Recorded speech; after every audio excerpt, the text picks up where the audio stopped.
It is certainly a very beautiful picture if you take a look down there behind me. Not such a pleasant outlook though if you're having to commute into work this morning. Let me introduce you to Andy, who's from the RAC. He can give us some helpful hints on how to get around in the snow. Good morning to you, Andy. Morning. First of all, I imagine you and your colleagues have been extremely busy. Yeah, absolutely. Today, given the condition of the weather, we are expecting really high volumes today. How bad is this in your experience? I imagine you've seen a few snowy winters up here.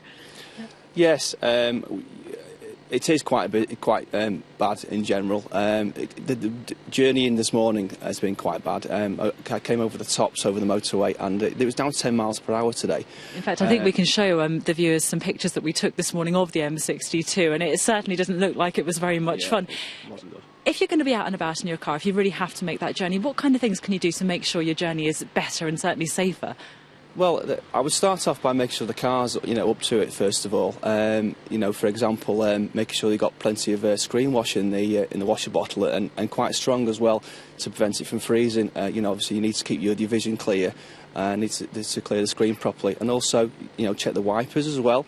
Make sure they're not all broken and falling to bits because they're going to be sort of having heavy-duty usage as well. I'd also recommend that you check the tyres on the car. I mean, some people are buying winter tyres at the moment, which are really good, especially for these conditions. But if you have regular tyres, check they've got good tread and there's no damage, and they've got the right pressures in them as well. And what about once you get out and about? I don't mind admitting that I got into an interesting situation this morning as I drove to work. When you're in that awful place where your tyres are spinning, you can't get any traction, you're just stuck on the ice and the snow, what should you do at that point?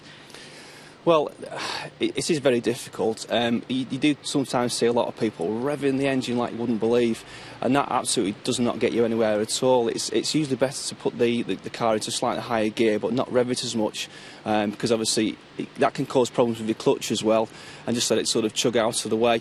But one of the things that we suggest as well is possibly carrying a small section of carpet in the car as well, so that if your wheels do start spinning or you get sort of into difficulty, you can put the carpet under the wheels, and that'll give you a bit of extra traction. OK, Andy, thank you so much for all that advice this morning. Certainly some very helpful hints there. There you go. If you do have to go out and about today, very best of luck and make sure you stay safe.